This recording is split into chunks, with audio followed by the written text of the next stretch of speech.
The Oklahoma City Thunder must win Game 1 of their Round 2 series on today's Locked On Thunder podcast.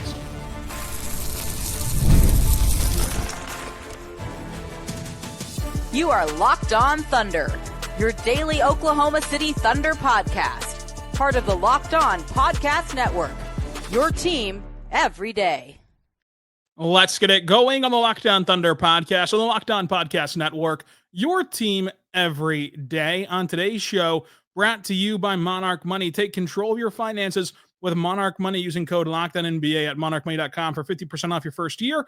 We're talking with Nick Crain at Crain NBA to discuss the Thunder's round 2 opponent, which we still don't know yet because Game 7 of the Clippers-Nuggets series will be on Saturday. I'm your host, Rylan Stiles. Find me on Twitter at Rylan_Stiles and ThunderOnSI.com. Nick, another long layoff for the Thunder. How you feeling now as the first round is coming to a close? Getting to the point where is too much time off a bad thing? Like, are they going to be rusty? I mean, the Clippers and the Nuggets are going to be beat up, bruised, and tired. There's no doubt the Thunder will have an edge having time off. But, like, at what point is too much time off a bad thing? Really what Game 7 comes down to is what city will Rylan be traveling to next week? That's the real question. Yeah, I mean, you can root for a cheaper venture for myself if you are so inclined to root for my personal well-being, which would be a trip to the old Mile High City. We'll promise we're not going to get Mile High there except for the altitude. But, Nick, this series will be really fun no matter who comes out of it. But you hit on it right there, the rest versus rust conversation. And it would be explainable if the Thunder came out and they were, not flat, because I don't think that the energy and the stakes of the game will allow them to be flat, but also not sharp. However, they had this long layoff heading into that Memphis series, and they won by a historic beatdown margin, a 50-point game to set that tone for Game 1 of that series. They have to have a similar mindset in Game 1 of this one, because you look at this series, and of course, going 7, leads you to believe how competitive of a series that this was. But even the inner battle of these games, it hasn't been a situation where it's like it's your night, it's not our night. And it's been true back and forth basketball where they've played physical games each and every way. Even tonight in Game 6, the Clippers had a chance to put this game away and make the rest of the fourth quarter academic, and they couldn't do so. So it still came down to the last few possessions. Whoever makes it out of this series will only be marginally better than their opponent, and will have suffered a ton of bumps and bruises along the way, and will have a quick turnaround. The start of this series is actually dependent on the Rockets and Warriors series, whether the Thunder start on Monday or Tuesday. But especially if it's that Monday start, and there's only a one-day turnaround, just like Memphis had to deal with heading from, in their case, to play into Game 1, but in this case, Game 7 to Game 1, the Thunder have to take care of business in Game 1, because you always want to control home court advantage, but it's super important to take advantage of the whatever margins you can create in the postseason, because those margins for error become so slim. You will never have a bigger rest advantage. You will never have a better opportunity than Game 1 to really set the tempo for this series. Yeah, it feels like the first 5 minutes of Game 1 are paramount. Obviously, this team is good enough to make comebacks. Like, if they don't win the first 5, it doesn't mean the series is over. It doesn't mean Game 1 is even over.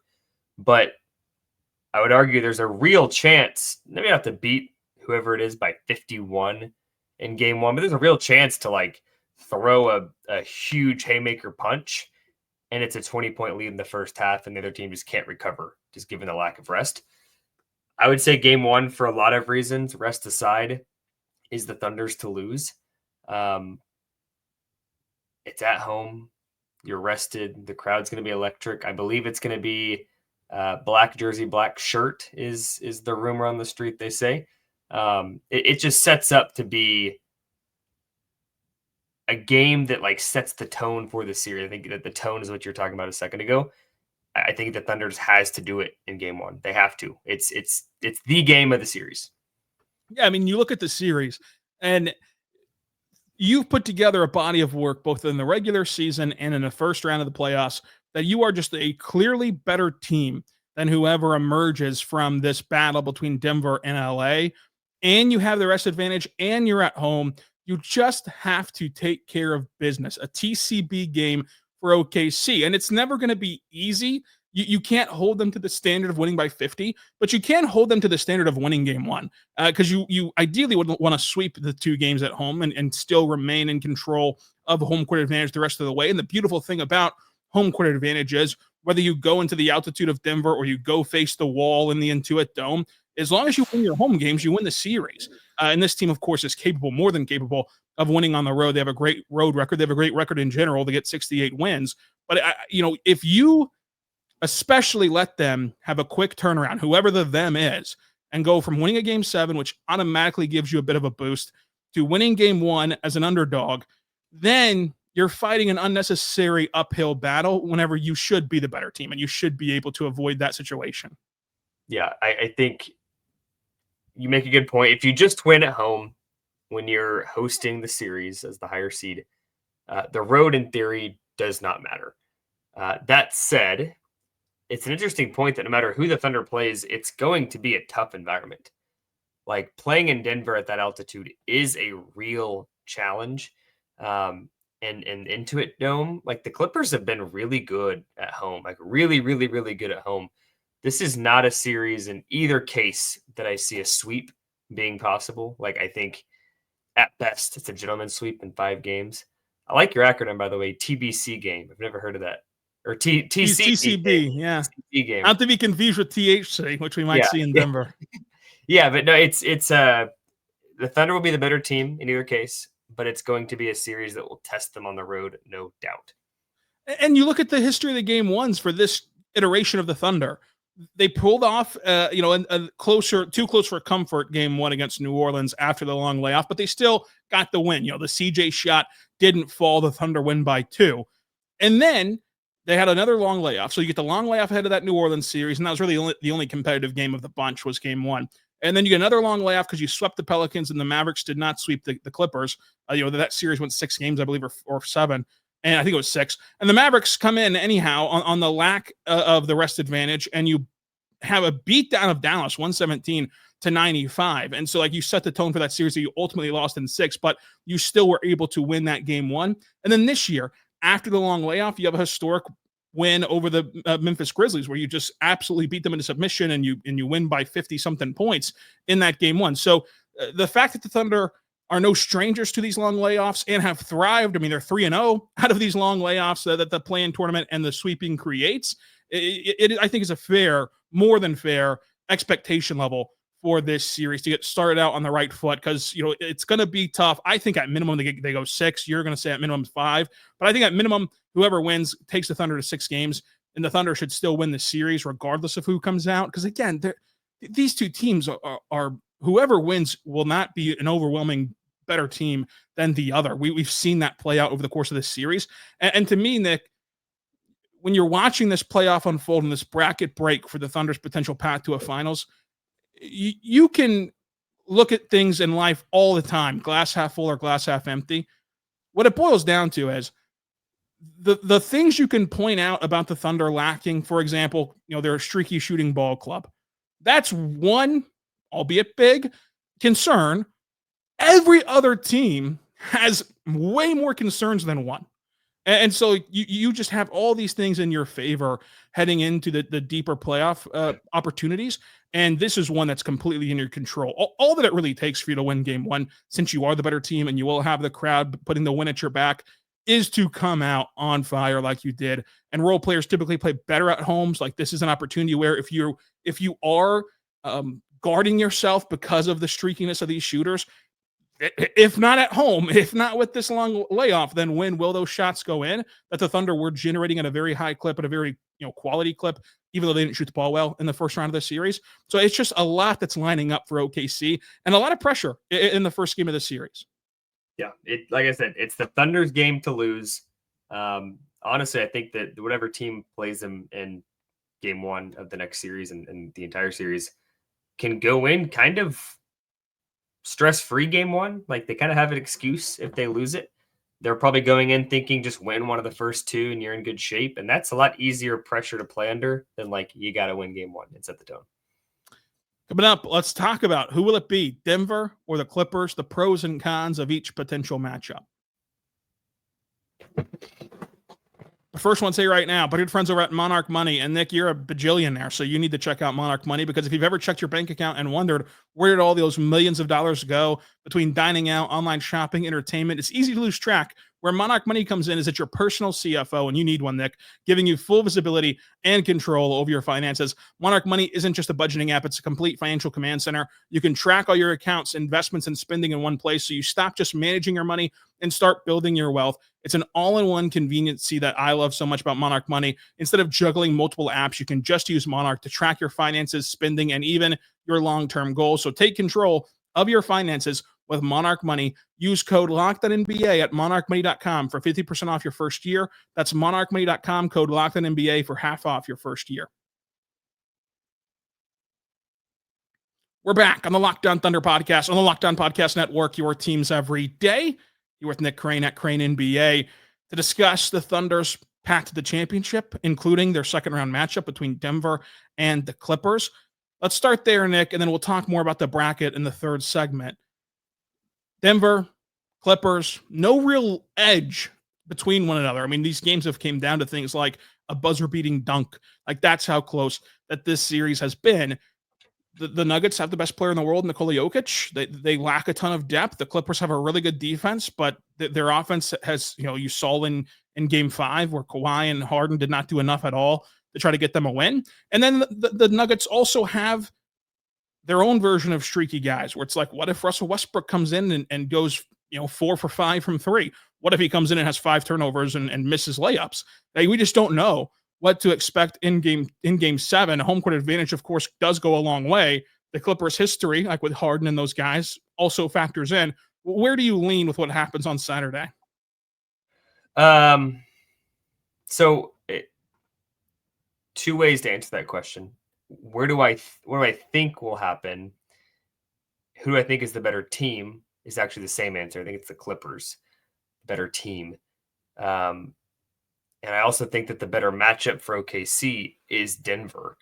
There's a lot of cases where like the better team isn't necessarily the worst matchup for a team in the playoffs. It's all matchup dependent. I feel pretty strongly that the Nuggets are a better matchup for the Thunder, and we'll get into those reasons here shortly. I do think it'll be a very tightly contested Game 7. I think home court will play a big factor here, but I think the Clippers just get it done late. The defense is really good with the Clippers whenever it's on. And you mentioned the lack of scoring. I think the Clippers have enough scores that if you had to just put money on one game, which is what this is, the Clippers have the better, more talented scorers to get it done in one single game, right? Like maybe that doesn't happen. Maybe they all throw up a stinker. But if you put the players up on the board, the Clippers have a better shot of winning that game, I believe. Yeah, I picked this series to go 7 and for Denver to win at home, so there's not really been a reason to stray away from that prediction, but it's certainly possible. Like anytime you predict any team to win in 7 games, you're obviously not overly confident in that series going whichever way you decided. With the Clippers, I do think that they are a tougher matchup for the Thunder because of what they can do defensively with their extremely long point of attack defenders, with Zubac anchoring things at the rim. Like you saw Derek Jones Jr. With Dallas last year, what he did defensively. Chris Dunn has been awesome for this Clippers team. Kawhi, he can still go get you a few stops whenever you need him to. He's obviously not the defender that he once was, but he's not a bad defender by any means. I think it's interesting that the Thunder are in this position where even their worst option of who wins Game 7, they still should handle the Clippers, because you look at their offense and the pick and roll with Harden and Zubac. No team is better equipped to take that away and take everything away from it, including those two of Zubac and Harden, but also like the way the Thunder rotate on the back end to take away the kicks to Norman Powell, to take away the kicks to Chris Dunn and Derek Jones Jr. The Thunder should be set there. Where it becomes trickier is you look at the two best players, and it's Kawhi versus Jokic. Jokic, a much better player than Kawhi. He's the best player in the world. The plan for how you attack Jokic, and it's not foolproof, and you're not going to stop Jokic, and you never will stop Jokic, but the plan is a little bit more cut and dry for OKC versus the plan for Kawhi. Because Kawhi, you have all these elite point of attack defenders, but his size and his ability to rise up over contests make it so who would you trust to really stick on Kawhi? Because if you go with J-Dub, that's like your fourth best point of attack defender. Still really good, but it's your fourth best point of attack defender. Do you extend Caruso's minutes and play him nearly the entire game? Can he handle that for a full series? Because that's probably your best bet in terms of size and defensive skill set. Then you have Lou Dort playing underneath Kawhi, which, I don't know how that holds up, but you also need somebody on Harden, which could be Kaysen, and especially Lou Dort on Harden would be great. And then we know that the centers have to take care of Zoo and take care of him on the rolls and in the post. Whereas with Jokic, much tougher cover, but having Hartenstein on him is one of the few good options against Jokic. Not a perfect one. Jokic will still have gaudy numbers, but when you mix in the ability to play Jokic with Hartenstein, with Chet's ability to roam, and with the defense we've already talked about, whenever you come to this team with off-ball rotations and playing the passing lanes to try to take away some of that Jokic playmaking, Kawhi is a more interesting one-on-one game plan to see what the Thunder would do in that scenario. And the Clippers just have a better defense to force the issue with OKC. Whereas if you play Denver, their hope is, like, they're so unathletic at this stage of their rotations career that you see how many open threes that they give up on a night-to-night basis. Their hope would be, okay, we're going to give up those open threes to anybody, at least give it up to a streaky three-point shooting team that has not proven to hit big shots in the postseason. And we'll see if that plan is salvageable for the Nuggets to get out of round two. But I'll take my chances with open looks for this Thunder roster, who's due to have a good three-point shooting series. So that's kind of where you split the hairs of which team would be better / worse for the Thunder to face, I think. Yeah, and I think variance is a huge factor in this. And I think that there's some things you can call variance. There's some things that you just say they are what they are. And I think you put it very well earlier when you said the Nuggets lack depth. The Clippers have been streaky offensively. Depth's not going to get fixed. Like, the roster is what it is in Denver. If you're going to play DeAndre Jordan minutes in the playoffs, that tells you everything you need to know about your roster. The Clippers, on the other hand, they can lean on their defense. The upside with the offense, like, I know some of these guys haven't had the best playoffs, but Nick Batum can hit big shots. Bogdan Bogdanovic can hit big shots.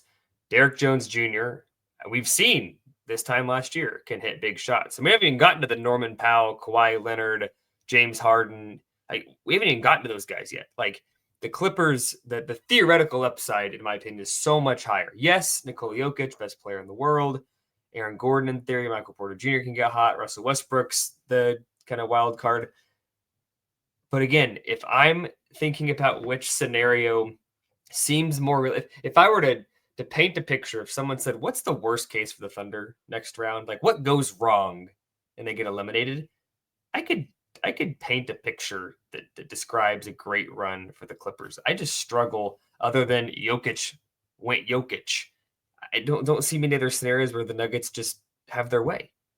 Yeah, that's the thing with the Nuggets, is like, the reason I say minimum 6 games for no matter who you take, the 6 games can look vastly different. Whereas, like, with Denver, they can get 2 wins easily against OKC because they can have a game where you just tip your cap to Jamal Murray having 40 points. And in that game where he has 40 points, what if Russ hits 3 threes? And then you have a silent triple-double from Jokic, which is the exact game plan that Denver used to win Game 5 against the Clippers in this series. So, like, there's going to be a couple of games in this series where you have to tip your cap to Denver.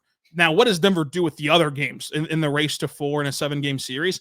That's where I struggle to see their recourse in those games where those things aren't happening, where Lou Dort's getting the better of Murray and where Russ is not hitting threes. Then what? And that's going to happen, I think, more than the alternative, which I think could happen, twice in this series. With the Clippers, I think every game is unpredictable because you could see a Clippers defensive game where the Thunder miss the few open shots that they get.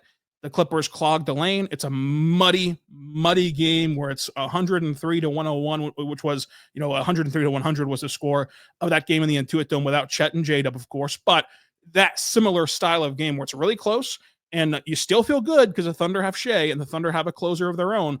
But that leaves, that kind of subsets itself to a ton of variance and a ton of just one bounce here, one bounce there to decide it, where I think that it'll be a bit cleaner if you're playing Denver.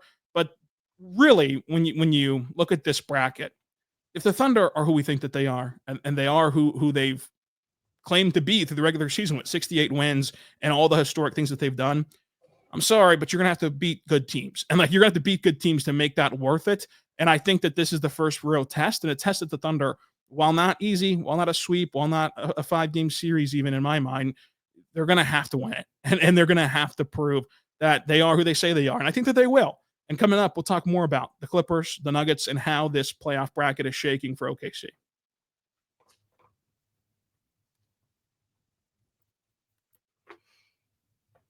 We're back on the Locked On Thunder podcast, on the Locked On Podcast Network, your teams every day.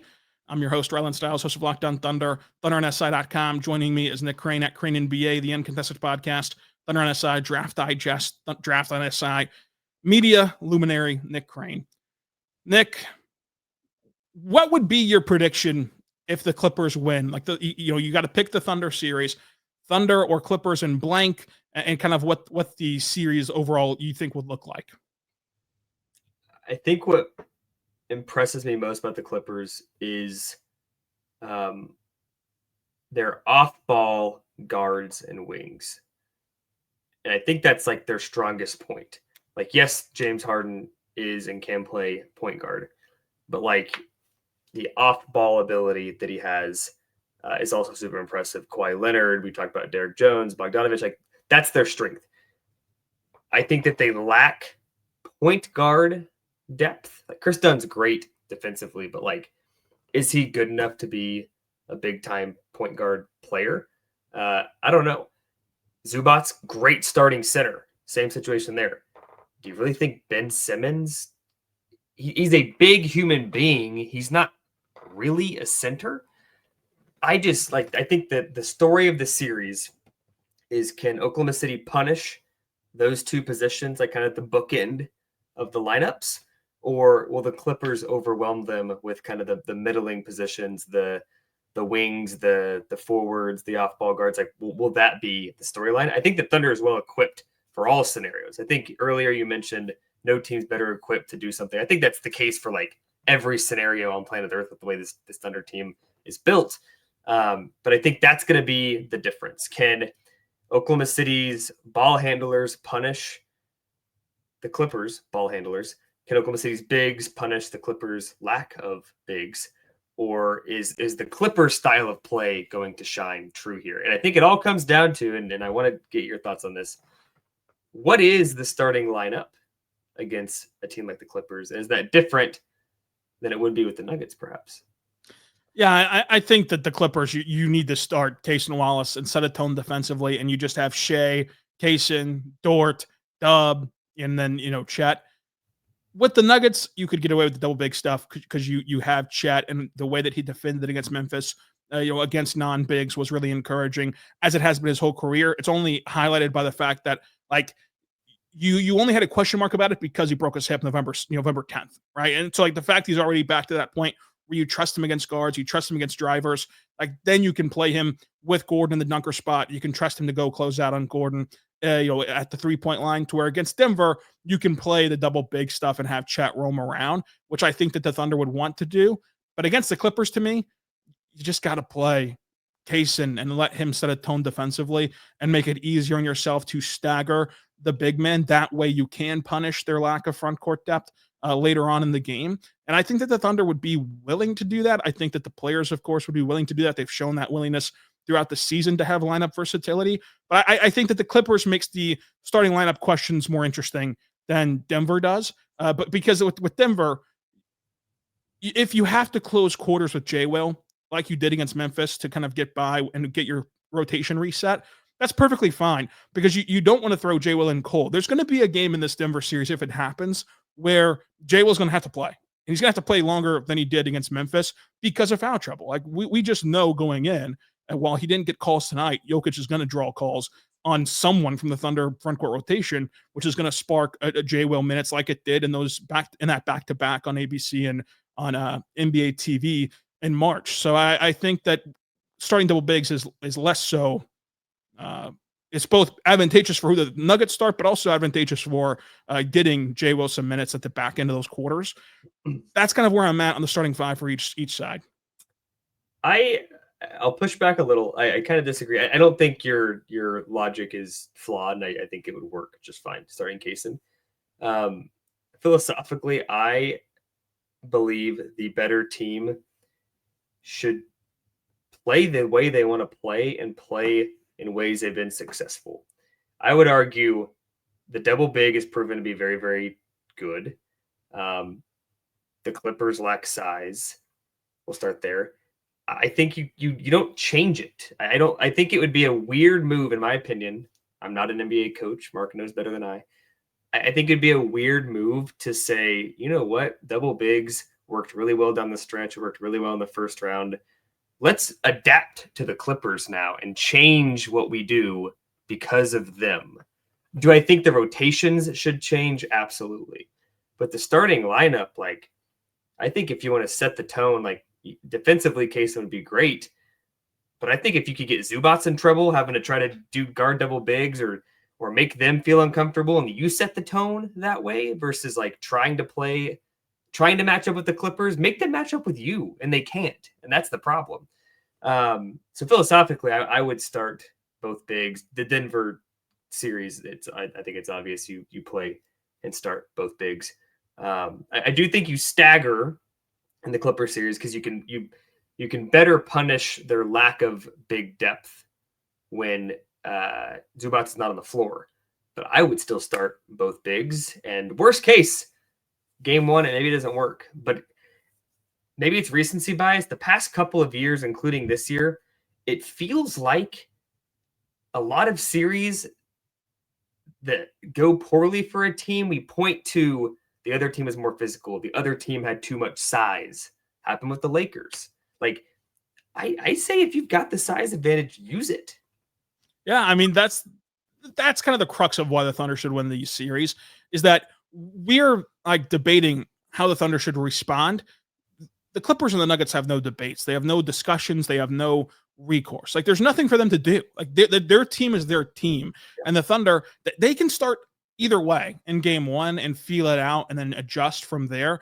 I think that game one would start double bigs, and then you get a baseline and see. And then I think that eventually in the series, it probably would be more advantageous to play Kaysen in that series, just because you have more switchability whenever Kawhi is trying to find his matchup and hunt his matchup in the mid-range. But ultimately, there's no wrong answer in game one, and we can see if there ever becomes a right or wrong answer. It just shows you the flexibility and versatility of this Thunder team to also like dictate. I mean, to use John Morant's quote, the Thunder were figured out in game three before Ja got hurt. If the Clippers or Nuggets figure something out against any lineup, then OKC can just flip the lineup advantage and just change it all. They can go double big. They can go single big. They can play small. They can keep you on your toes throughout the series. And these other teams cannot do that. And that's a luxury that the Thunder will have to lean on in the NBA playoffs. But Nick, you mentioned the Lakers already out. They got beaten 5 instead of winning in 5, as commonly predicted, to the Minnesota Timberwolves, who I think is the toughest matchup left on the board for OKC. And if the Lakers would have won, we would have said that they're the toughest matchup left on the board. I think that's why we talked before the first round even began on this show about how the bracket was breaking perfectly for OKC, because all of your competition really was on the other side. Again, not to dismiss the Clippers and the Nuggets, but if the Thunder are who we think they are, they have to beat a good team. I'm sorry that they're going to have to beat a good team. They're just going to have to. And so when you look at how this bracket is breaking, like the Warriors, they should close out Houston. I think that they will close out Houston tonight, and they should be able to accomplish that.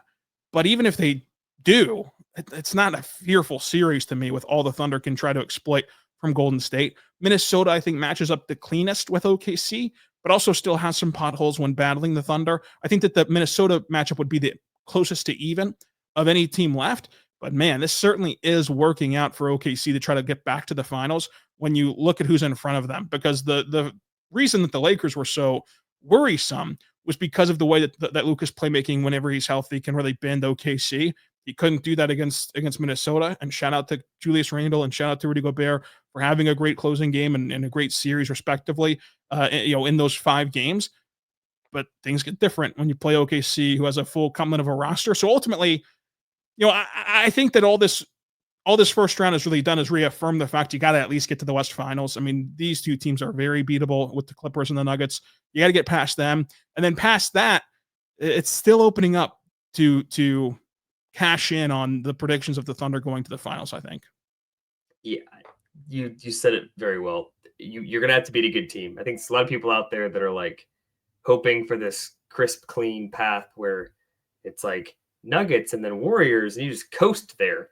The reality is it didn't work that way. Like good teams advance and good teams play each other. You probably want a little bit of competition and stuff before you get to the NBA finals and play one of those really good teams out East. Yeah, I would agree that the Timberwolves are the biggest threat remaining. That said, I think that despite the catastrophic downfall against Minnesota, the loss that they had late, and then the one, I think it was right before the All-Star break too, I think they learned some things there. And I think we'll look back at those regular season games. I think they'll play a big role. Like the game that they lost on the Minnesota comeback, the Thunder was the better team for 80% of that game. Like they went 1 for 15 from 3 in the fourth and overtime. Like if that happens again, they're going to lose again, but they were not going to lose for the majority of that game. They would lose going 1 for 15 in that stretch against the Clippers, probably against the Nuggets. Probably it's just basketball. Unless you're the Lakers and somehow a team can shoot that bad, you still lose. Yeah, I think Minnesota is the toughest team left on the board, but I still think the Thunder are very much favorites in that kind of series. Yeah, the Thunder are still favorites, and the Thunder should make the NBA Finals, frankly. The thing that makes Minnesota so interesting is that they can do the things that we're talking about the Thunder being able to do. They can play big. They certainly can play small with Nas at the center and throw an interesting look at you there. They're the only team that's really equipped to adjust to you. And most teams, they can't adjust just because of their personnel. And Minnesota can. And Minnesota, on top of being able to adjust, has a guy like Anthony Edwards. And through this series, like you've seen through these playoffs, most teams have one or the other, and very few have both. Like Oklahoma City, Boston, Cleveland for sure have both. I think Minnesota is getting to that point where they have both of being able to change the way that their style of play to conform to how their opponent wants to play and be better at it than them. I don't think that they can, the benefit for the Thunder is I don't think that they can do anything better than OKC. Even if they go small, the Thunder have mastered small ball. Even if they go big, the Thunder have better bigs. And then if they just play you straight up, the Thunder are a straight up better team. So that's why the Thunder still get favored. But the fact that they can even show you those looks makes them more interesting than these other teams who can't show you a plethora of looks. Totally agree. Nick, what a time this was. We're going to start round 2 eventually. It might be in October. It might be Monday or Tuesday. We'll see when it actually gets underway. But it's going to be fun either way to see how the Thunder handle either the Nuggets, who have the best player in the world and have that championship pedigree, or the LA Clippers, who have Kawhi and they have Harden and they have Zoo, and they're really well coached, and they have not only Ty Lue, but Van Gundy on the sidelines barking out the defensive orders. Either way, it should be very entertaining basketball. The Thunder should come out ahead. MVP conversations in Denver that'll be announced during that season. Give me the toxicity and chaos. Dude, I can't wait. I can't wait to see the MVP being announced during this series, which is another reason on top of my wallet to hope that Denver wins this series so that way we get the content that stems from the MVPs looking at one another as whoever, which right now, if you've been keeping up with the polling, although polling might not be too predictable nowadays if you've been keeping up with current events, if you keep up with the polling, Shea should win the award, and we'll see how it goes. But until next time, be good and be good to one another.